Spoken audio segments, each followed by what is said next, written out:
History of depression in my family and myself.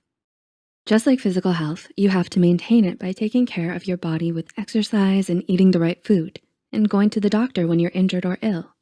With mental health, you also have to take daily action to be healthy. And when things are stressful, I have to take extra care to manage my mental health. So for example, when I was in grad school or when I'm pregnant or postpartum, and right now, when we as a global community are fighting a pandemic, we all have to take a little extra care of our mental health. What I'm going to talk about today is more about maintaining mental health than it is about getting out of the deepest pit of depression. When you're deep in a depressive episode, it can be really hard to see any light. It feels like you're at the bottom of a pit and can't imagine what it feels like to be out of it. At that place, often all you can do is tiny steps and hopefully get some help to get out of there. So don't allow yourself to get overwhelmed by my routine. Just choose one little thing to start with and then take the next step when you can. Number 1, morning routine. So the first thing I do every day is getting on my knees and praying. I express gratitude for the day and for my life and the opportunity I have to do good in the world. And that connection with God, for me, helps me feel loved and purposeful through my day. If you're not religious, you could do some meditation or a breathing exercise here. I try not to look at my phone first thing in the morning because I wanna start my day intentionally, the way I want it to be. If I open social media, I'm letting others choose what I take in, and that could be positive, negative, stressful, uplifting, or critical. And so I just choose to start my day with some quiet time. I do a little reading, and then I write out my goals and priorities for the day. And right now, with all the news that's frightening, I choose to listen to the news around lunchtime, once a day, so that I don't get constantly stressed out and have time to process it during my waking hours. And speaking of waking hours, let's talk about sleep for a minute. I have 3 kids, 5 and under, so I usually wake up before them to get some quiet time to set my intention for the day. My natural wake-up time is around 5 a.m. I don't usually set an alarm, but to wake up then, I often go to bed between 9 to 10 p.m. I'm not fighting my natural biorhythms. I just listen to my body, and this is the schedule that works best for me personally. For many people, they might have different sleep needs or a different schedule. Sleep is super important to managing depression. There's a massive correlation between sleep problems and depression. Lack of sleep can cause depression, and getting good sleep can actually let your brain heal from depression. So I really value my sleep. I have old friends who nicknamed me 905 because I often go to bed at that time and I miss out on some fun for sure, but it's what keeps me healthy, so it's worth it for me. For each person, your sleep needs are different, but getting enough sleep can really make a big difference. One study found that 87% of people with depression who resolved their insomnia significantly decreased their depression symptoms. Number 2, get dressed and showered.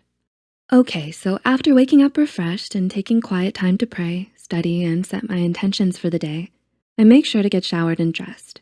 I found that this can be really hard when you're depressed, but being clean and dressed helps me feel more energetic and gets rid of my excuses.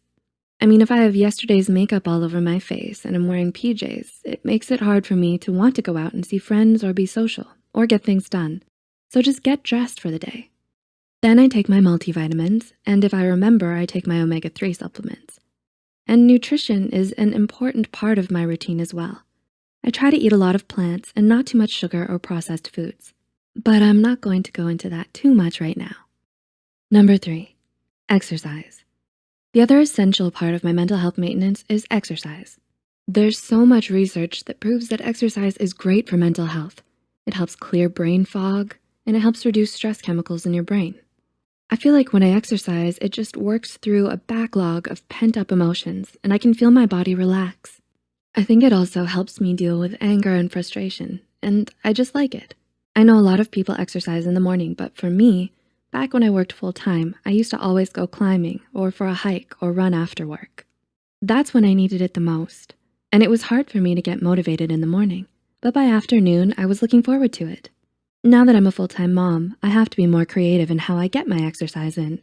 I often just work out in the yard, gardening, digging in the dirt, and running around the yard with my wheelbarrow. Or I'll do some yoga on TV, or go for a walk with my kids, or pull them behind my bike. Now that we're stuck in our homes with the coronavirus pandemic, I'm doing more inside workouts. I like the 7-minute workouts on my phone or the fitness Marshall on YouTube. Number 4, nature time. This takes me back to another aspect of my mental health routine that is really important for me. Outside time. I need nature. I need to see the sky and soak in some sun. I'm fortunate to live in a beautiful place, and I take advantage of that by getting outside. There is some research showing that sunshine and nature and being outside changes our physiology. It slows our heart rate and decreases stress chemicals and stuff. But regardless of the research, I can just feel the difference for me. If you can't get outside, open your windows, sit on your porch, or if you can't do any of that, then you could spend some time looking at beautiful landscape photography or a nature film. Your brain has the ability to bring to mind the feelings of nature just by imagining it. Number 5, my evening routine. My evening routine looks like getting my kids to bed and then taking some quiet time for myself. I usually take a hot bath and read a book or an archaeology journal.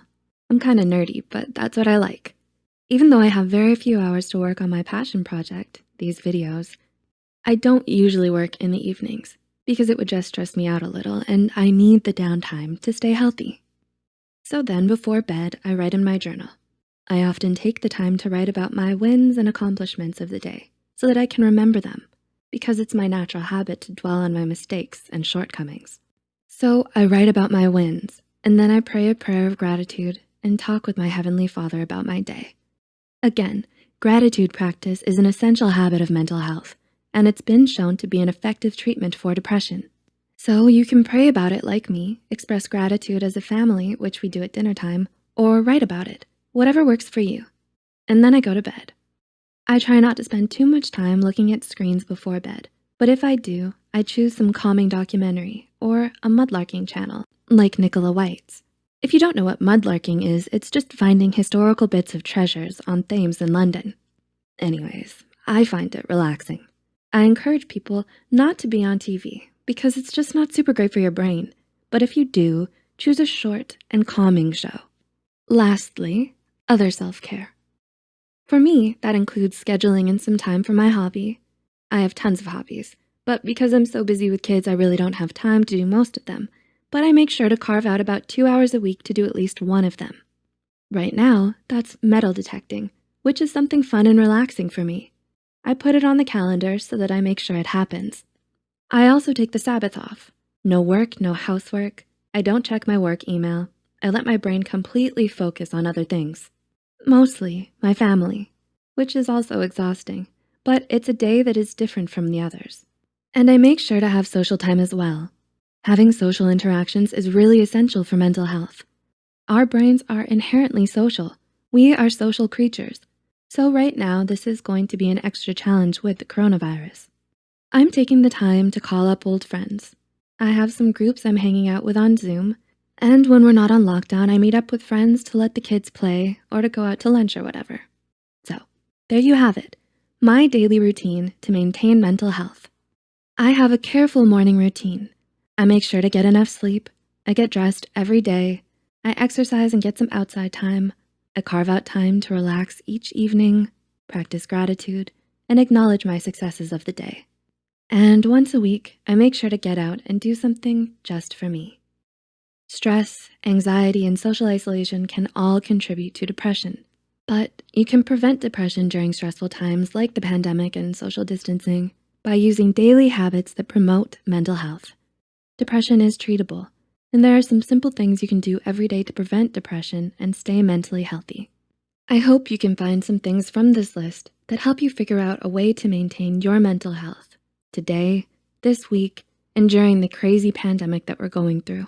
And remember, you're braver than you know and stronger than you think. Thanks for watching, and take care.